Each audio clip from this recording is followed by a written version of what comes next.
नमस्कार, मैं हूं अखिलेश तिवारी। आप देख रहे हैं द डेली न्यूज।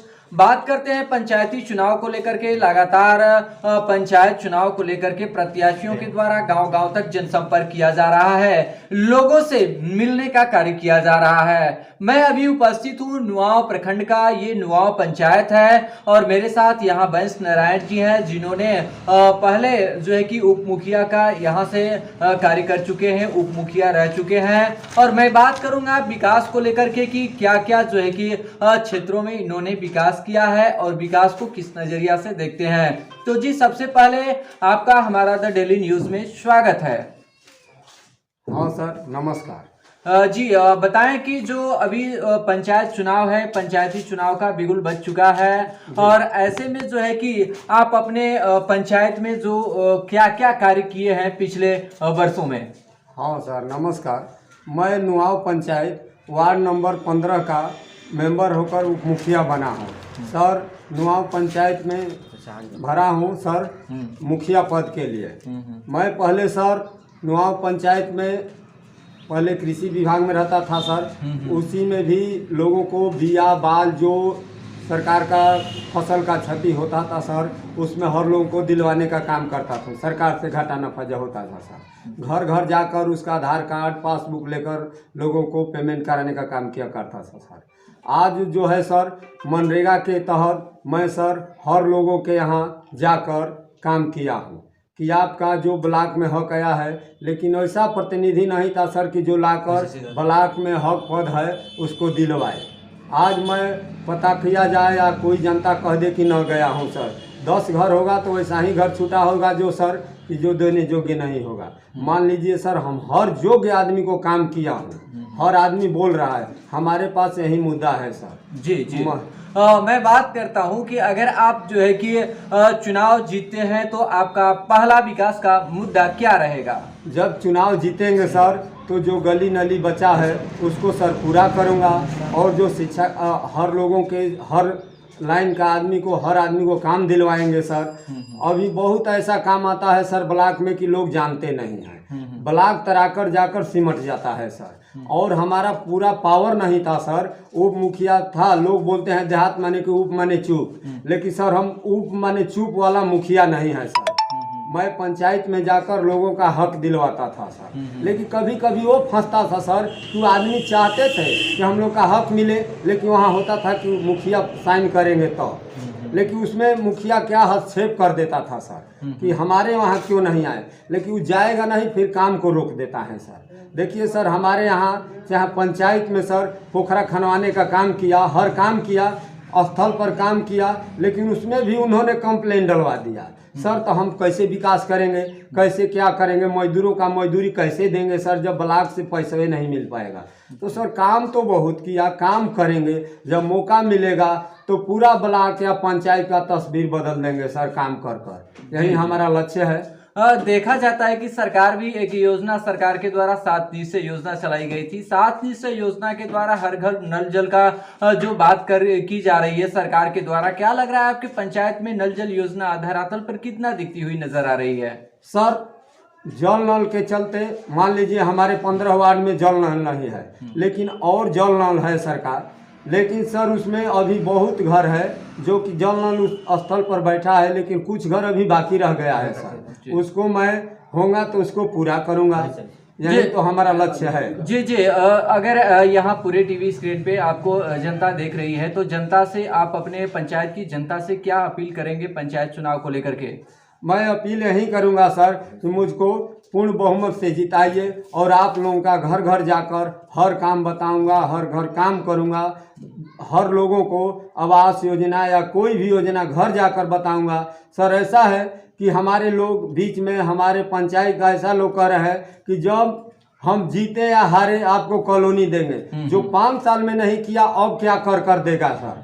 न तो वो दावा के साथ बोलते हैं कि बता दें कि कैसे कॉलोनी का प्रक्रिया होता है, हम अस्थाई बोलते हैं कि वो जल नल हारेंगे या देंगे या आवास क्या देंगे, वो बतला दें कि प्रक्रिया पहले कॉलोनी कैसे दिया जाता है। मान लीजिए सर देहात में बोलते हैं कि धान रोपा जाता है, तो वही आदमी धान रोपेगा कि कैसे बिया पड़ा है, कब पड़ेगा, तभी ना होगा सर।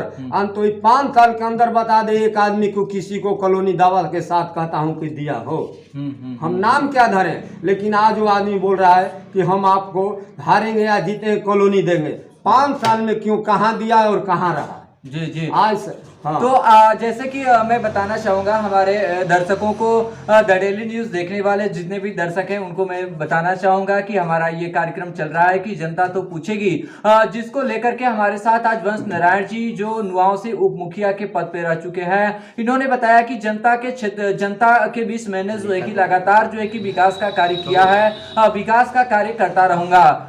लेकिन अगर विकास को देखा जाए तो विकास में सबसे बड़ा एक मुद्दा आता है जो है कि शिक्षा।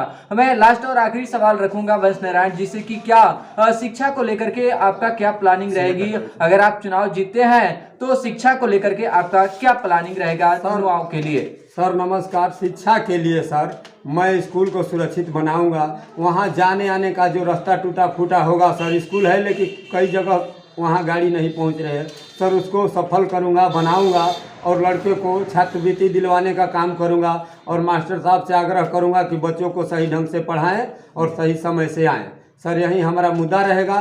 और जितना बहुत लोगों का है सर कि छात्रवृत्ति नहीं मिल रहा है, बहुत लोगों को है, तो उसको दिलवाने का काम करूंगा सर। जी जी, तो ये अगर बात किया जाए कि मुखिया पद के लिए तो ये प्रत्याशी कौन है? मैं वंश नारायण, मेरा पत्नी पार्वती देवी है। जी जी हाँ सर, यही है हमारा चुनाव चिन्ह, कलम 2 चिन्ह है सर। जी जी, यानी कि आप जो है कि मुखिया के ये उप मुखिया के पद पे रहे पिछले कार्यकाल में, और इस बार जो है कि मुखिया पद के लिए अपनी पत्नी को आप चुनाव मैदान में उतारे हुए हैं। तो लग रहा है कि जो जनता का यहाँ पे अगर हम बात करते हैं कि तमाम जो प्रत्याशी हैं, प्रत्याशियों के द्वारा लगातार बड़े बड़े बैनर, पोस्टर और गाने बजाने ऐसे करके जनता को लुभाने का कार्य किया जा रहा है। क्या लग रहा है कि इसका कुछ खास असर जनता के ऊपर देखने को मिल रहा है? जनता के ऊपर कुछ खास असर पड़ेगा इसका? सर जनता के असर, अब जनता इसकी आशीर्वाद देगी सर। मैं बहुत ज़्यादा बैनर, बहुत खर्च तो कम करने वाले हैं, गरीब का बेटा हूँ, लेकिन हर घर गरीबों को एक एक काम कर घर जाकर बताता था पहले, और बताऊंगा। हमारा यही काम है। आज लोग हमसे, उतना तो हम पूंजीपति नहीं हैं, लेकिन पूंजी और गरीबों का मैं पूरा करूंगा। क्या लग रहा है कि इस बार जातीय समीकरण पे चुनाव होगा कि विकास के मुद्दे पे? नहीं सर, इस बार मैं काम किया हूँ, घर घर जाकर काम करूंगा। अब फिर जाऊंगा, जब देहात में जाता हूँ तो सर बोलते हैं कि आप तो काम बहुत ज़्यादा किए हैं, लेकिन लुभाने वाला, बहकाने वाला बहुत लोग जाते हैं, लेकिन बाद में उनकी जनता फैसला लेगी कि लुभाने वाली की जीत हुई कि काम करने वाला का जीत हुआ। सर क्या लग रहा है आपके पंचायत में पैसा, जो अगर बात कही जाए कि कुछ ऐसा भी देखने को सामने आ रहा है? हाँ सर, आ रहा है, लेकिन लुक छुप कर दिया जा रहा है। हमसे तो लोग कहेंगे तो हमारा है ये नहीं, हम देखे कहाँ ले सर, हमारे पास पैसा तो है ये नहीं है, लेकिन काम तो सर दावा के साथ कहता हूँ कि जो होगा, पशु शेड बनाने लोग होगा तो उसको पशु शेड दिया जाएगा मनरेगा के तहत। जिसके स्थल पर पोखरा, हरियाली, जल नल करने योग्य होगा, उसके जिसके पास खेत होगा उसको पोखरा किया जाएगा, जो कि सर उसमें मछली पालन करेंगे, विकास होगा। जिनके पास जमीन होगा उसको सरकार की नियम है सर कि 200 गाछी लगाइए और हर महीना 1600 रुपया पाइए। सर यही बहुत विकास है। देश की हरियाली रहेगा तब तक हम लोगों का जिंदगी रहेगा। लेकिन सर ऐसा है कि ब्लॉक में फंड आता है, लेकिन कोई जाकर घर घर नहीं बतलाता है। इसलिए नहीं बतलाता है कि गरीबों के बीच जाने में उनकी बेइज्जती होगी। आज जाता है द्वार पर गोड़ हाथ लगेगा, किसी को गोड़ लाकर बहकाएगा, किसी को पूंजी दिखाकर बहकाएगा, हर तरह। लेकिन सर आज को दावा के साथ कहता हूँ, 9 गांव हमारे पंचायत में है, गांव में कह दे कि लोग नहीं आए हैं, जरूर हर दुआरी पर पार किए हों कि दीजिए अपना आधार कार्ड, पासबुक दीजिए, पैसा डलवाएंगे, आपका विकास होगा, काम होगा। मजदूरों का काम किया हूँ। जी सर, जी यही जी हमारे जी। यहाँ। तो मैं बताना चाहूंगा अपने द डेली न्यूज देखने वाले तमाम दर्शकों को कि यहाँ पे हमारे साथ वंश नारायण जी जो है जुड़े हुए थे। इन्होंने विकास को लेकर के तमाम जो है कि बातों को रखा। इन्होंने कहा कि जो पंचायत की अगर विकास की बात करते हैं तो पंचायत की विकास को लेकर के हमने लगातार जो है पिछले वर्षों से भी मैं कार्य करता आ रहा हूँ।